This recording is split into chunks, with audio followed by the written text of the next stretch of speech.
Olá, caros alunos. De volta aqui, como prometido, ficamos na próxima aula passada em Direito do Consumidor e estamos aqui para dar continuidade. Vamos lá. A responsabilidade pela propaganda enganosa.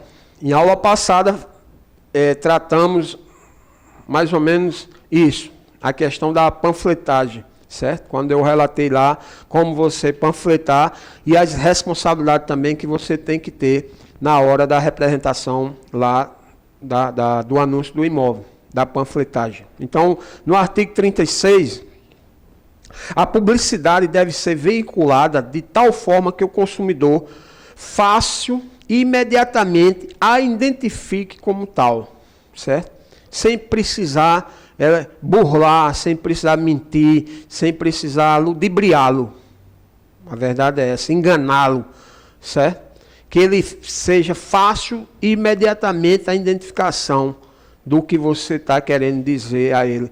Porque, veja só, a gente falou em panfleto, a gente vai trabalhar muito com panfletagem, essa propaganda, essa publicidade. Por quê? Tu se coloca no lugar do cliente, tu está lá num sinal panfletando, certo? É rápido demais. Não vai ter tempo de você falar do produto. O papel, o panfleto, é quem vai falar, certo?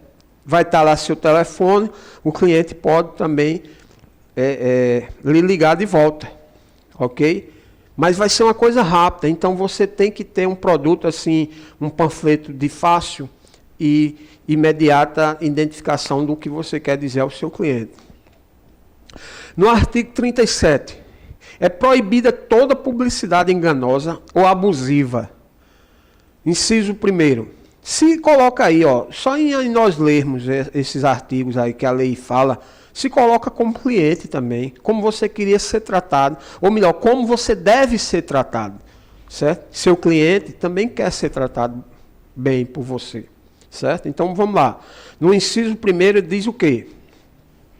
É enganosa qualquer modalidade de informação ou comunicação de caráter publicitário inteira ou parcialmente falsa, ou por qualquer outro modo, mesmo por omissão, certo? Veja aí, ó, mesmo por omissão, que eu falei ainda há pouco, não mentir, ou melhor, não mentir e pode até omitir, mas em caso extremo, mas até por omissão, tá vendo aí?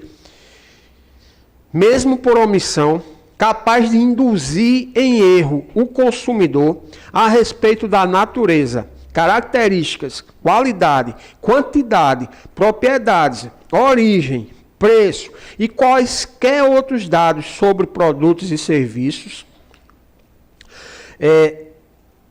se trata da publicidade enganosa. No inciso 1º e 3º do CDC, classifica a publicidade enganosa em por comissão e por omissão. Por comissão, veja lá, não tem nada a ver com a comissão lá não, viu? Do faz-me rir o dinheiro não, aí é outra comissão. É a mesma palavra, mas com outro significado, certo? Vamos lá, ó. Por comissão, anunciante faz uma afirmação sobre o produto ou serviço anunciado, capaz de induzir o consumidor em erro, isto é, diz algo que não é. Beleza? E por omissão, o anunciante deixa de informar algo para o consumidor que, por esta razão, pode ser induzido em erro. Isto é, se não omitisse tal informação, provavelmente não adquiriria o produto ou serviço anunciado. Ok? Veja aí a diferença. Não peque, nem por comissão, nem por omissão. Direito à informação, todos nós temos. Volto a dizer, se coloca no lugar do teu cliente, você como cliente queria que fosse bem recebido, bem orientado. Então, seu cliente também quer. Essa informação aí é para mim, para você e para o seu cliente. No artigo 6º lá diz, são direitos básicos do consumidor, todo mundo, todos nós somos consumidores, certo? A informação adequada e clara sobre os diferentes produtos e serviços, com especificação correta de quantidade, características, composição, qualidade e preço, bem como sobre os riscos que o apresentam, ou que poderão ser apresentados. Certo? Preste atenção nisso também, na hora da venda do seu imóvel. Da cobrança de dívidas. Na cobrança de débitos, o consumidor inadimplente não será exposto a ridículo, nem será submetido a qualquer tipo de constrangimento ou ameaça. O consumidor cobrado em quantia indevida, preste atenção, tem direito à reparação do indébito, ou melhor, tem direito à repetição do indébito, por valor igual ou dobro do que pagou em excesso, acrescido de correção monetária e juros legais, salvo hipótese de engano justificável, que é muito difícil. Certo? É muito difícil. Quando ele diz aí que o consumidor inadimplente não será exposto a ridículo, antigamente nós víamos até relação assim, o cara pegava uma cartolina e botava o nome dos devedores. Isso em bares, em mercadinhos. A lei diz o quê? Não pode ser submetido a qualquer tipo de constrangimento ou ameaça, certo? Existe aí os órgãos competentes para tal, que é o SPC, o Serasa, ok? Se tem alguma coisa lá devida, se você quer expor o nome dele, vai para esses órgãos. Aí pode, mas de maneira nenhuma em outro lugar ou em outro órgão, a não ser esses dois. Dever de indenizar. Lá no artigo 927, diz o quê? Aquele que, por ato ilícito, que tem lá os artigos também 186 e 187, causar dano a outrem, fica obrigado a repará-lo. No parágrafo único diz, haverá obrigação de reparar o dano, independentemente de culpa nos casos específicos em lei, ou quando a atividade normalmente desenvolvida pelo autor do dano implicar, por sua natureza, risco para os direitos de outrem. Ok? Então vamos dar início agora da documentação, a questão da documentação. É um assunto também muito importante no nosso dia a dia. Realizada a avaliação ou o acordo do preço do imóvel, sendo o mesmo considerado apto para a venda, o proprietário deverá apresentar a seguinte documentação, que servirá para análise do cartório e transferência da escritura. Documentos relativos ao vendedor e seu cônjuge, nesse caso, casado, né? Tem que tanto do marido como da mulher ou vice-versa. Certidões negativas fornecidas pelos competentes registros de interdições e tutelas. Certidões negativas fornecidas pela Justiça Federal. Muitas dessas certidões aí, meu caro aluno, meus caros alunos, você hoje tira online, na internet, certo? Não precisa se dirigir aos tribunais. Muitas certidões dessas você já tira pela internet. Certidões negativas expedidas pelos competentes ofícios de distribuição. Alvará judicial nos casos de espólio. Quando o vendedor for uma pessoa jurídica, são necessários os seguintes documentos. Certidão negativa de FGTS e INSS original. Certidão negativa de tributos federais original. Cópia legível e autenticada do contrato social e sua última alteração, ou cópia legível e autenticada da AGE, que o autorizou, ou alienação do bem, no caso de empresa não imobiliária, e da AGE elegendo a diretoria vigente.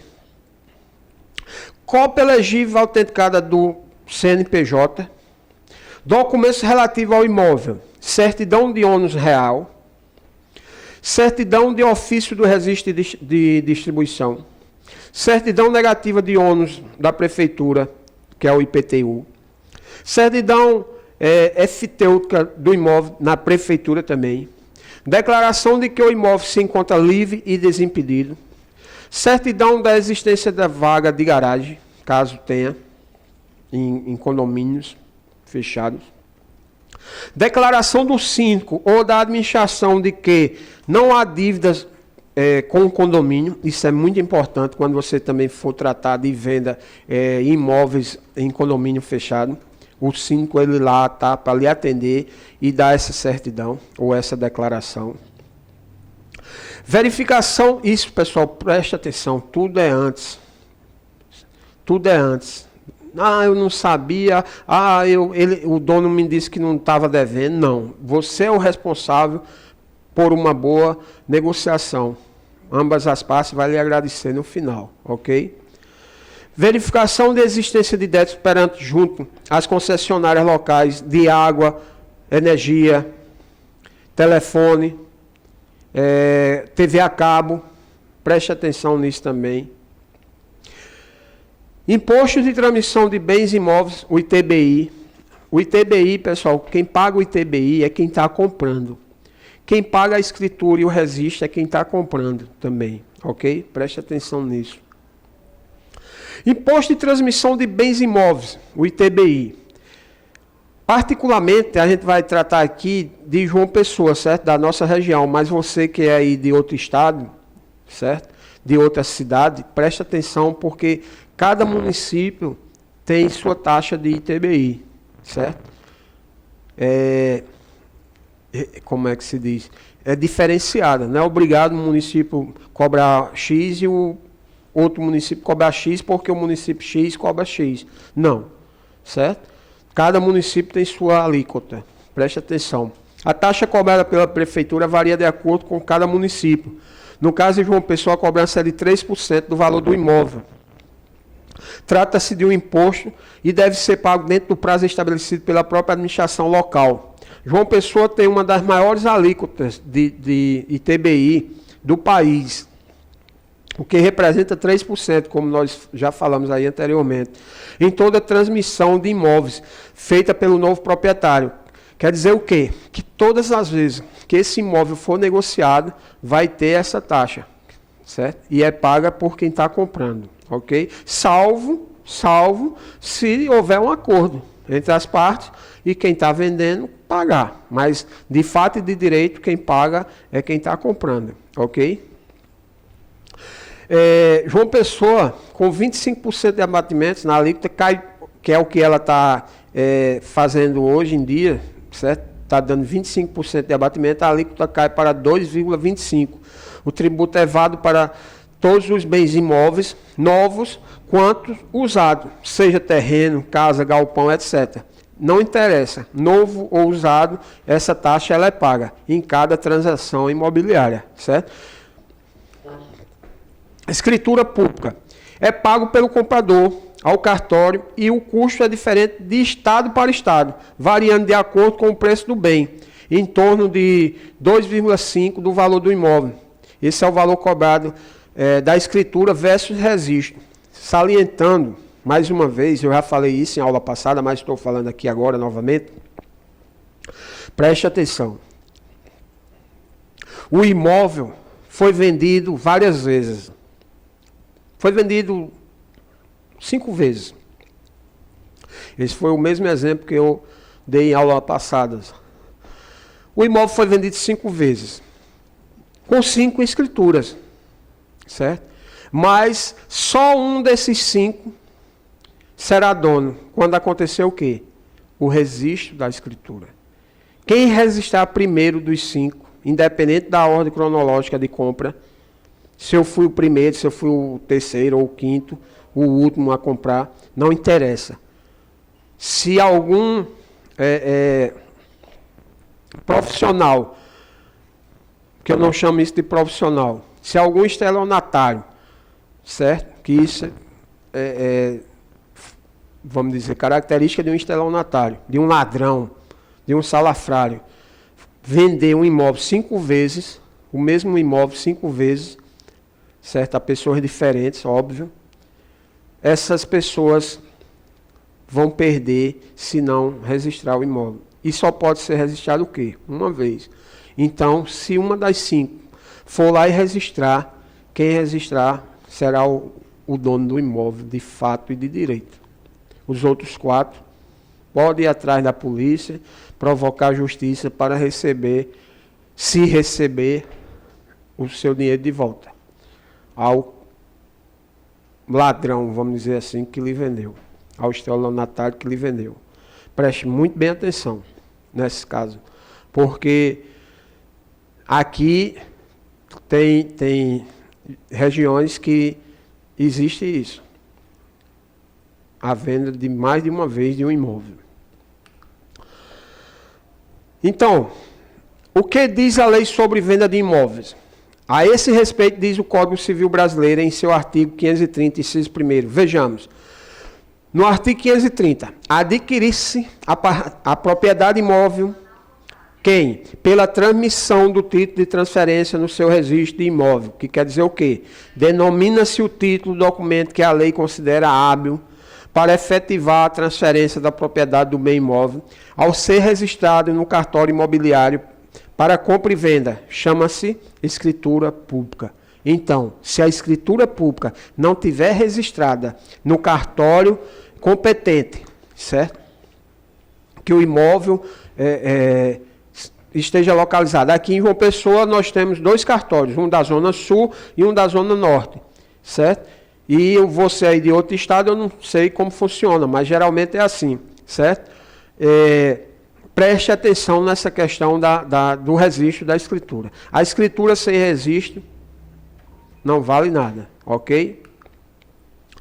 Assim, após a lavatura da escritura pública, o adquirente deverá promover o registro dessa escritura no cartório de registro de imóveis. E para se fazer o registro de cartório imobiliário, é devido o imposto de transmissão de bens imóveis, o chamado ITBI, bem como as custas e taxas do cartório de registro de imóveis. Entretanto, caso o comprador não resista à escritura pública, preste atenção aí o que eu falei, no cartório de registro de imóvel, correrá sérios riscos, tais como o de o vendedor vender novamente o imóvel ser objeto de penhora por dívida do vendedor, porque se você não fez o registro, o imóvel ainda continua no nome da pessoa, o qual era o proprietário anterior. Então pode ser objeto de penhora. E aí? Se você não registrar, tchau e bênção. Entre vários outros problemas. Ok? Então, repito, preste atenção aí, Entretanto, caso o comprador não resista à escritura pública no cartório de registro de imóveis competente do imóvel, correrá sérios riscos, tais como o do vendedor vender novamente o imóvel ser objeto de penhora por dívida do vendedor, entre vários outros problemas. Então, muito cuidado nessa hora. Pararemos aqui essa aula, damos continuidade. Na próxima aula, brevemente estarei com vocês, se Deus quiser e assim o Ele permitir.